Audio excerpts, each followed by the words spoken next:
Shalom amigos, ¿qué tal? ¿Cómo están? Estamos con la última parashá de Shemot. Esta se llama Pekudei. Son los que se refiere a los últimos tres capítulos de Éxodo. Bienvenidos, bienvenidas y les saluda Rudy Zelaya y como siempre tenemos también a nuestro invitado especial, el rabino Juan Pablo Osandón. Bienvenido, rabino, ¿qué tal? ¿Qué tal, Rudy? Muchas gracias por tenernos aquí nuevamente en este espacio. Como vos bien decías, ya terminando el segundo de los libros, de los 5 libros de la Torá. Así que bueno, parece mentira, pero vamos avanzando rápidamente. Sí, sí, sí, increíble.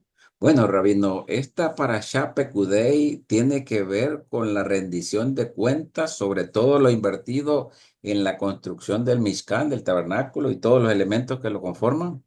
Exactamente, a eso se refiere Pekudei, que es una forma de cuenta, digamos, en hebreo. Eh, y obviamente Moshe recibió, como ya hemos visto, en varios, por lo menos en 2 oportunidades antes, recibió todas las donaciones del pueblo, que fueron muy cuantiosas. De hecho, la semana pasada habíamos hablado respecto al hecho de que Moshe tuvo que pedir en un momento que dejen de donar porque Sí, ya había más que suficiente. Y ahora hay que rendir cuentas. Yo creo que es un mensaje muy importante el que nos deja la Torá para todo lo que tiene que ver con los liderazgos, con aquellos que de alguna u otra manera cumplimos algún tipo de rol social o de algún tipo de rol de conducción. Que te den el cargo no quiere decir que puedes hacer lo que quieras. Eh, que te den el cargo es un honor para cumplir la tarea, y cuando la tarea está finalizada hay que rendir cuentas de todo lo que se hizo, ¿no? Bueno, a veces cuesta un poco eso, pero un poco hacia ahí es hacia donde va el mensaje de la Torá, ¿no? sí, es interesante, Rabino, que la Torá nos deje este ejemplo de rendir cuentas de todo, las donaciones, de todas las ofrendas, de todo lo que se recibe. Exactamente. Sí.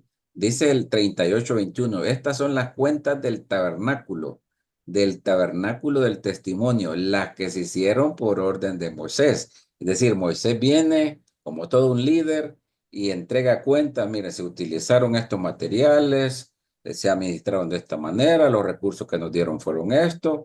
Me parece impresionante, Rabino, que Moisés, siendo una persona muy, muy famosa, muy querida, que no daba lugar a dudas de que de cualquier cosa, él siempre daba el ejemplo. Y aquí aparece dando el ejemplo diciendo, me dieron tanto de oro, se invirtió tanto, tanto de plata, tanto de cobre. O sea, hace un detalle minucioso, Rabino, de todo lo que se empleó en la construcción del templo. Y esto nos deja un ejemplo para todas las comunidades, todos los dirigentes, como usted decía, para que se haga lo mismo. Y yo creo que de ahí viene Exactamente, la rendición de así cuentas. debería ser en todos lados.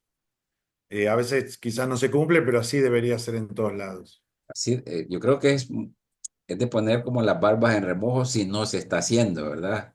Es Sí. decir, todo lo que se recibe hay que dar cuenta de lo que de todo lo que se gastó, lo que se invirtió.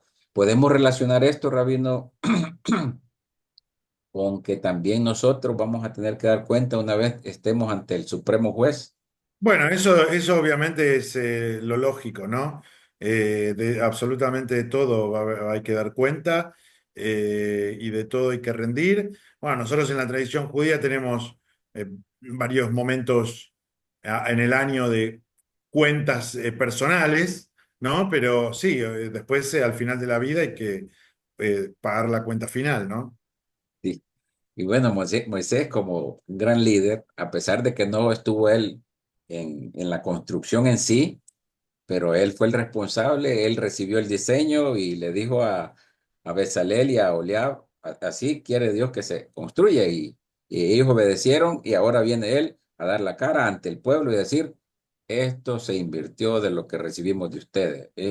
O sea, la ética y la transparencia con Moshe, Rabino, es muy importante y lo es, me imagino yo, para el pueblo judío, la En contabilidad de general, todo. esto es lo que tratamos de llevar adelante en todos los hechos, digamos, que ocurren. En general, por lo menos en las comunidades que yo conozco siempre hay balance de fin de año y ese tipo de cosas que bueno, que tienen que ver con cómo se administra la comunidad, más allá de que quizás a algunas personas le toquen el honor de ocupar los puestos ejecutivos o directivos. Siempre hay que rendir cuentas frente a todos los congregantes, ¿no? Sí, porque esto el tema del dinero, los informes financieros, es importante para garantizar la confiabilidad y la honestidad, ¿verdad? Y Exactamente. ya queda Sí, sentado sí. aquí en la Torá eso, Rabino. Es impresionante. Yo al menos no lo había percibido, no lo había leído, o quizás lo había leído, pero no lo había entendido de esa manera como lo estamos abordando ahora, Rabino. Sí, bueno, es un mensaje para siempre, ¿no? Este que nos trae la Torá con respecto a Moshe y su rol. Exacto. Bueno, también aquí aparece nuevamente el liderazgo y el trabajo en equipo de Bezalel, Rabino, y Aholiab. El talento y la habilidad práctica de ambos, ¿verdad? Bezalel como un maestro del arte y la inspiración divina y Aholiab como el experto en el trabajo técnico. La Torá enfatiza que el éxito de la construcción del Mishkan, Rabino, no dependió solo de un líder. O sea, no fue solo Moisés, ¿verdad? Y No, luego, no, para nada. Y de hecho, el hecho de que se nombre a Betzalel y a Oliab tiene un sentido muy inclusivo de la idea del pueblo judío, porque Betzalel pertenecía a la tribu de Yehudá, que era la más importante, y Oliab pertenecía a la tribu de Dan, que era probablemente de la más, no la más pequeña en cantidad, pero sí la menos importante en peso dentro del mundo de las tribus. No vamos a profundizar demasiado ahora en esto, pero las tribus tenían diferentes categorizaciones y la de Dan era probablemente la más débil. Entonces se ha elegido una persona de cada extremo, ¿sí? Para que todo el pueblo se sienta incluido, para que todos sientan que han sido partícipes de esto, no solamente en el aporte solidario que ya hemos visto, sino también en el trabajo práctico de la construcción del Mishkan, ¿no? sí, es verdad, interesante, Rabino, pero una vez terminado el Mishkan, la construcción y la elaboración de todos los elementos que conforman al interior y al exterior del Mishkan, Rabino, aparece Moisés a revisar cada detalle de la construcción, Rabino. Es decir, tenía el diseño, ahora Bezalel y Oholiab lo construyen y ahora viene y revisa y se da cuenta que todo está minuciosamente y elaborado como fue diseñado, Rabino. Lo Todo. que pasa que ahí hay que tener en cuenta el tema, otra vez volvemos al tema del liderazgo, aunque parezca repetitivo, ¿sí? Cuando vos tenés un lugar de liderazgo y ordenás a alguien a que haga algo, eso no te exime de responsabilidad. Vos no podés decir, ah, no, pero fue Juancito que se equivocó, yo le dije que lo haga bien y lo hizo mal. No, si vos sos el que conduce. Obviamente podés y debés delegar porque un buen líder siempre delega, pero tiene que haber un chequeo de las cosas, ¿no? De que realmente las cosas funcionen como se había planificado originalmente. Todos nos podemos equivocar, puede haber habido algún error, no sé, infinidad de cosas que pasan en el mundo del trabajo, ¿no? Acá particularmente con la relevancia de lo que estamos hablando de construir el templo para Dios, ¿no? Pero esto puede aplicar a cualquier cosa. ¿Ok? Sí, A cualquier cosa. Si vos tenés un hijo y tu hijo va creciendo y más o menos se sabe hacer la comida, bueno, podés dejar que un día se cocine solo. Quizás vos saliste, no estás en tu casa. Ahora, si vos no chequeás qué lo come tu hijo y cada vez que vos te vayas y lo dejes comiendo solo, probablemente el chico va a comer pan con miel o no va a comer algo sin ningún tipo de churrito, nutrición, solo digamos. churro y gaseosa. Claro, entonces uno tiene la responsabilidad, o sea, que el otro lo sepa hacer no, no te saca la responsabilidad. Y esto es lo que hace Moshe, ¿no? Acá. Es verdad, es interesante, pero después de que revisa todo, Rabino se da cuenta de que está bien elaborado, de acuerdo a lo ordenado, y lo bendice. A partir de eso, Rabino, la presencia divina o la Shejinah, como le llaman, ¿verdad? Desciende en forma de una nube sobre el tabernáculo, Rabino. Qué indica eso? ¿Cómo lo interpretan ustedes ese momento de finalizado y desciende la nube en forma de nube? que cubre el Mizcán. Sí, la nube, tengamos en cuenta que ya había, era un elemento que ya había aparecido como manifestación de Dios en la entrega de la Torá, ¿no? Que hemos visto ya hace algunas semanas atrás. Es una, como dije, es una de las manifestaciones de Dios, no en el sentido de que la nube sea Dios, sino de la presencia de Dios, que no es lo mismo, ¿sí? ¿Por qué? Porque las nubes eran lo que protegían al pueblo de Israel durante el día mientras caminaban por el desierto, ¿sí? Del sol, bueno, hay toda una serie de relatos respecto a cómo estaban ubicadas las nubes que protegían al pueblo judío. No, no me quiero extender demasiado en eso, pero la nube era un símbolo de la protección de Dios al pueblo. ¿Ok? Entonces, cuando Dios dice, voy a habitar en medio de ustedes, ¿sí? O en medio de ellos, refiriéndose al pueblo judío, eh, esta es la manifestación de que Dios está presente junto al pueblo, ¿no? De que lo acompaña, de que lo cuida, ¿sí? Y bueno, obviamente, como dije antes, como ya se dio en la entrega de la Torah y como se dio y se va a dar en toda la travesía por el desierto, se vuelve a dar nuevamente en la inauguración del templo. Sí, porque bueno, acá era un mandato, ¿verdad? Vas a construir el tabernáculo para que yo habite entre ellos, no dice en él, pero es Ujú. entre ellos. Ahora No, que por eso es importante distinguir esta mención, porque no es que Dios está ahí. Dios es la percepción de lo que ocurre cuando el pueblo está junto adorándolo, ¿no? Es importante destacar esto porque obviamente Dios está en todas partes. Es Dios, no tiene forma, no tiene lugar, en un lugar determinado, ¿no? Físicamente. Entonces, bueno, es importante mencionar esto y aclararlo. perfecto, perfecto. Entonces, Rabino, es como la culminación entonces entre la conexión entre Dios e Israel, prácticamente este momento, podemos decirlo así, aunque es parecido con lo del Sinaí también, ¿verdad, Rabino? Sí, a ver, la construcción del templo es la posibilidad de tener a Dios presente todos los días en tu vida.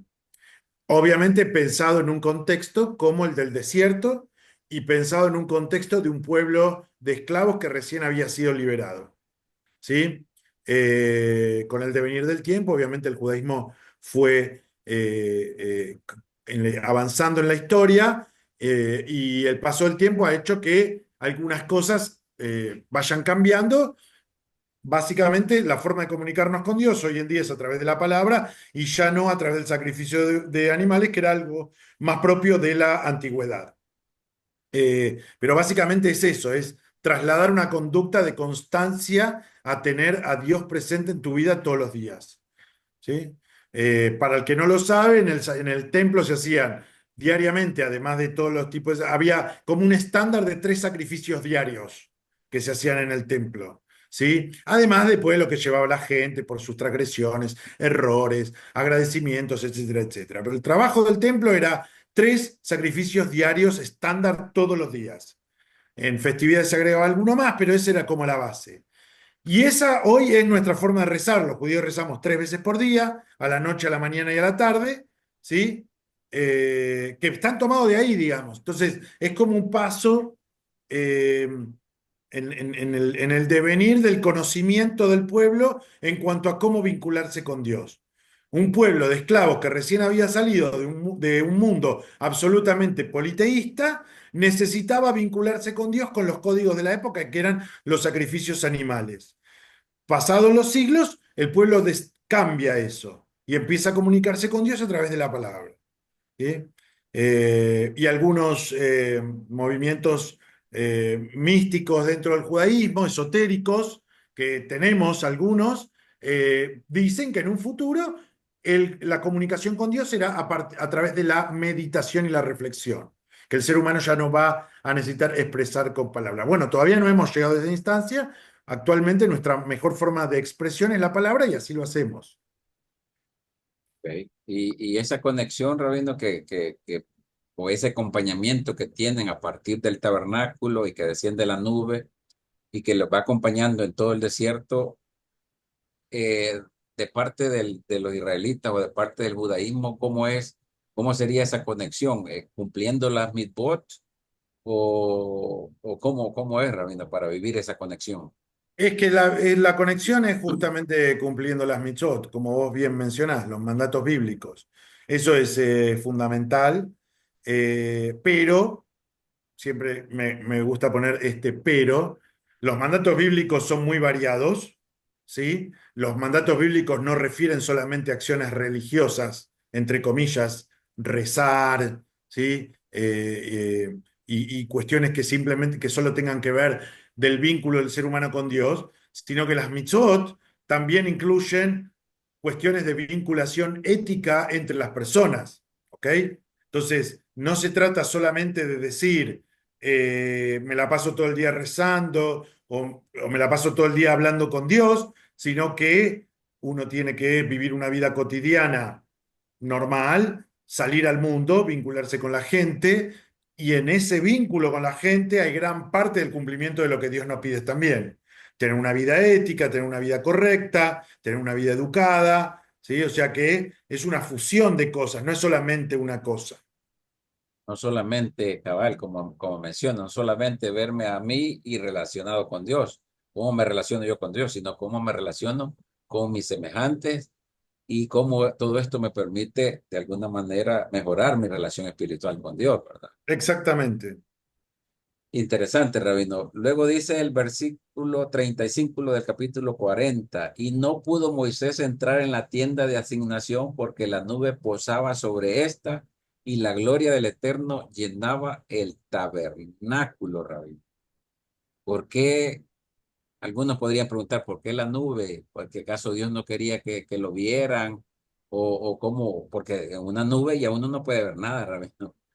¿Cómo vemos? Como una especie de neblina, ¿no? Exacto, no Como se hay puede. cuando uno se va muy arriba a la montaña al amanecer o algo así, ¿no? Exacto, ¿y por qué no entraba Moisés? Y allá en el Sinaí él podía hacerlo, él era el único que llegaba, pero acá no quería entrar o esperaba ser llamado para entrar, Rabí.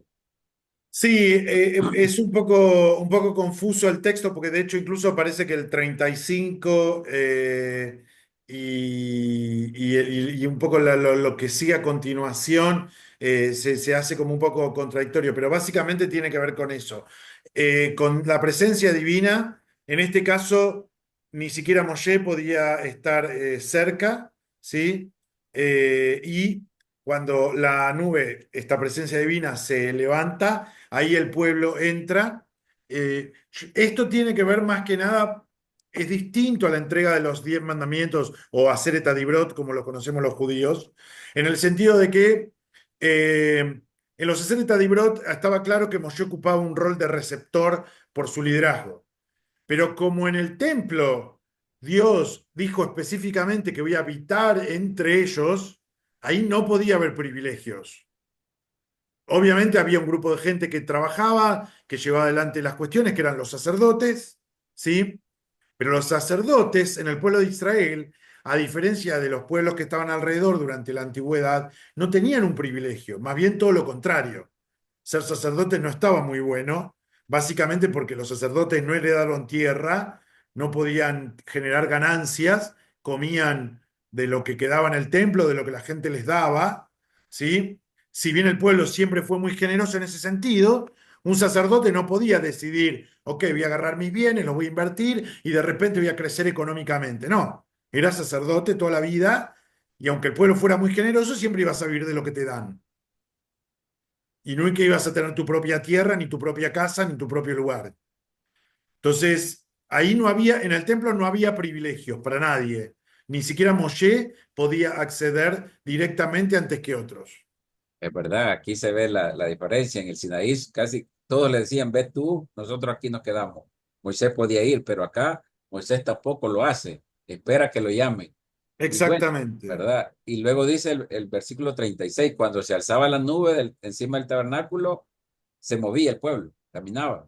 Pero si la nube bajaba, se quedaba, ¿verdad? No se movían del lugar hasta que se levantaba la nube. Era como una especie Para de que todos tuvieran el mismo tipo de acceso. O sea, que no haya privilegios en el acceso al contacto con Dios. Que esa es la visión del mundo judío hasta hoy en día, digamos. Todos tenemos la posibilidad de tener diálogo directo con Dios, nosotros no tenemos intermediarios. En mi caso particular, por ejemplo, como rabino, yo dirijo el rezo en nuestra sinagoga, pero lo podría hacer cualquier otra persona que sepa cómo hacerlo. No necesita el título o la ordenación rabínica. Eso es una costumbre que en el judaísmo se mantiene desde siempre. Cualquier persona que sepa llevar adelante un ritual lo puede hacer. No necesita tener ningún tipo de ordenación especial. ¿Sí? Simplemente que los que nos dedicamos a esto de manera profesional o continua, en un momento nos ordenan, nos dan un nombre que dice que somos rabinos y eso nos permite enseñar a otros cómo hacerlo. ¿Sí?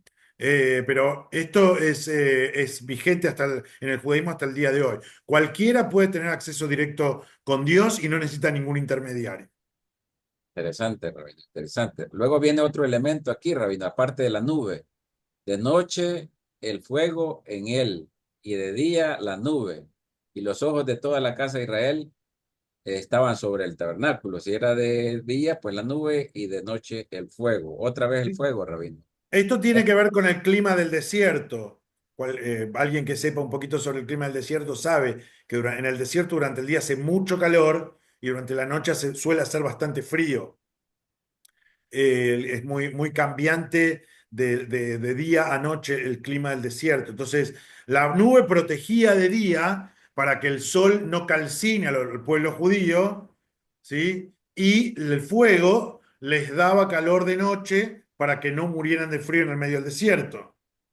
Eran dos, son dos. Esto tiene que ver también, creo que deja un buen mensaje sobre cómo Dios está presente en nuestra vida. Dios te da lo que necesitas en el momento en el que lo necesitas, ¿sí? Eh, no te va a dar nube a la noche y fuego a la mañana, porque no tiene ningún sentido. sí, ¿Ok? Entonces, bueno, uno tiene que estar atento a esas señales porque Dios te da lo que necesitas en el momento que lo necesitas. Si sentís que no te está dando algo, es porque no buscaste bien. Y si sentís que está dando algo que no necesitas, es porque no te miraste bien a vos mismo. Y Dios sabe antes que vos que estás necesitando algo que no sabías. ¿verdad? Interesante, Rabino, interesante. Muchas veces creemos necesitar algo, pero realmente no lo necesitamos. Al No. contrario, nos va a afectar, nos va a dañar. Pero no vemos la película, solo vemos la foto, como usted dice. Eso es algo que nos pasa mucho a los seres humanos. Es verdad. Bueno, luego la construcción del Mishkan Rabino se siguieron las indicaciones con precisión, con mucha precisión, Bezalel y Aholiab. Sí, Y de hecho creo que probablemente el relato de la construcción del Mishkan es el momento más detallado de la Torá, que es un libro que en general no es tan detallista, pero en la construcción del Mishkan se pasa de detalles, ¿no? sí, exagerado. Sí. Ahí dice de oro tanto, de mirra, de los colores, la columna, el pectoral, de las piedras preciosas. Es un detalle que si no uno no comprende todo del todo se puede aburrir, ¿verdad? Al leerlo. Exactamente. Pero yo creo que con estos conversatorios que tenemos da una idea, un panorama de cómo comprender todos estos elementos. En el judaísmo, entonces, Rabino, como usted ya decía, los preceptos o las mitzvot, eh, esto de la construcción del Mishkan lo relacionan a eso, a cumplir los mitzvot o los preceptos de tal manera o casi bastante parecido a lo que hizo Bezalel y Oliab, Rabino. Bueno, en el caso obviamente de Betzalel y Oliab, ellos tenían la tarea, de hecho, bueno, la Torá en un momento, la semana pasada y la anterior, habló respecto a esta cuestión de el espíritu, el Ruach Elohim, ¿no? Como la inspiración divina para poder llevar adelante la tarea. Pero como habíamos comentado en aquel momento, la inspiración divina no tiene que ver con un atributo mágico, sino que tiene que ver con elegir a las personas correctas para la tarea, para la tarea que hay que hacer. ¿Sí? Si vos sabés que tenés a este X persona que es bueno en determinada cosa, tenés que elegirlo para que cumpla ese rol. Y ya hemos hablado de esto, pero creo que vale la pena mencionarlo. Moshe podía ser un gran líder desde lo político, pero quizás no era el mejor para dirigir la obra. El mejor era Betzalel. Por eso Dios lo eligió. Y nosotros tenemos que saber eso, digamos, que a veces queremos hacer todo nosotros, no funciona así, porque obviamente nadie es el mejor en todo. En algún momento vamos a necesitar que alguien nos dé una mano. Y esto de la misbot, Rabino, cuando hablamos del kashrut, del Shabbat y las festividades y todas estas leyes judías, el hecho de cumplirlas de alguna manera hacen esa conexión de cómo fue construido el Mishkan, ¿no? Es decir, siguiendo esa Quizás no orden. necesariamente con cómo fue construido el Mishkan, pero claramente son parte de nuestro vínculo con Dios. La alimentación, el comer es un momento sagrado en la tradición judía. Eh, Probablemente comer para la mayoría de las personas es el momento más cotidiano del día, digamos, es algo que repetimos por lo menos 3 o 4 veces por día, o sea, pero para el judaísmo es sagrado, es tomar conciencia de lo que tenemos en nuestro plato, en la mesa, de cómo logramos obtenerlo, pagarlo, la bendición de poder tener dinero para poder comprar nuestra propia comida, de que esa comida tiene que tener una limitación, que bueno, en nuestro caso particular es el kashrut, eh, que nos transmite la idea de humildad, que nos transmite la idea de que no podemos tomar del mundo lo que se nos antoja en cualquier momento. Digamos, hay tantos conceptos en una cuestión tan cotidiana como el comer, ¿no? Que vos mencionabas, que claramente es inevitable sentir la presencia de Dios en ese momento, ¿no? Eh, y después también vos habías mencionado alguna otra cosa más, además del tema de Kashrut, que se me fue, lo iba a El tratar de... Shabbat y las festividades. Ah, el Shabbat y las festividades. El Shabbat y las festividades también es sumamente importante porque como hemos visto en su momento, en el capítulo 12 del libro de Éxodo, cuando Dios va a sacar al pueblo judío de Israel, la primera mitzvah que le da es organizar el tiempo, santificar el tiempo, ¿sí? Poder tener un tiempo organizado. Eso se daba a partir de la santificación del comienzo del mes, etcétera, pero aplica en general a todo, ¿no? Tenemos que tener un tiempo determinado. Y eso solamente lo podés lograr primero si tenés la libertad suficiente para hacerlo.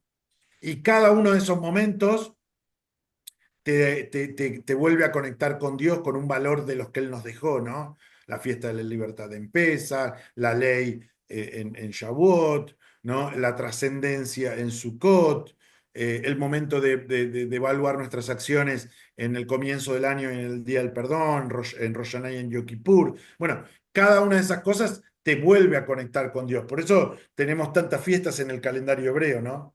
Perfecto, interesante, Rabino. Resumiendo esta para Pekudei, Rabino, veo, aparte de la rendición de cuentas, que me parece muy importante tener presente para cualquier líder, para cualquier comunidad, ¿verdad? Rendir cuentas, pero también viene la conexión con Dios, lo que le preguntaba, ¿verdad? Y la relación en comunidad y la responsabilidad de la vida diaria con nuestros semejantes, Rabino. Ese podríamos decir que es el resumen de la parashá, Rabino. Sí, por supuesto, porque la conexión con Dios no tiene ningún sentido si nosotros no tomamos y aprendemos de esa conexión valores y conductas para hacernos mejores personas en nuestro vínculo con el prójimo. Básicamente esa es la idea de las mitzvot, mejorarte como persona. Eh, por eso algunas tienen que ver con el vínculo con Dios, pero muchas tienen que ver con el comportamiento ético y con el comportamiento cotidiano, ¿no? Convertirte en mejor persona, que para nosotros es el objetivo máximo en la vida, y entregar nuestra alma de la mejor manera posible. Eso es lo que veo yo, Rabino, que si uno cumple con los mandamientos, te hace una mejor persona. Y al Sí, ser básicamente. y al ser una mejor persona, te eleva un poco el nivel espiritual. Entonces, Sí, básicamente de eso se trata. Por lo menos la vida judía en general, ese es el objetivo de las mitzvot. interesante, Rabino. Y bueno, luego viene Vayikra, Rabino, la siguiente, el siguiente libro. Y aquí vamos a ver muchas más misbot, mucho más mandamientos, Rabino. En Baikra tenemos muchos mandamientos. Al comienzo, por ahí, se hace un poquito pesado porque se especifica mucho el tema de sacrificios, que hoy en día a mucha gente no le termina de encontrar la relevancia. Entiendo que son textos difíciles. Vamos a tratar de traer un poquito de claridad sobre eso. Y después, en el centro del libro de Baikra, tenemos algunos de los momentos más importantes, incluyendo Ama a tu prójimo como a ti mismo, que probablemente sea uno de los versículos más conocidos de todo la Torá, ¿no? Así que bueno, así ahí vamos a partir de la semana que viene. Sí, va a estar muy interesante. Les esperamos, les invitamos que nos sigan viendo, que le den like, que se suscriban y cualquier comentario, cualquier pregunta, háganlo, ¿verdad? Yo creo que ese libro de Baikra nos va a dar muchas luces también para ser mejor persona. Les esperamos en la próxima. Hasta luego, Rabino. Shalom. Hasta luego, Rudy. Shalom a todos. Gracias. Hasta luego.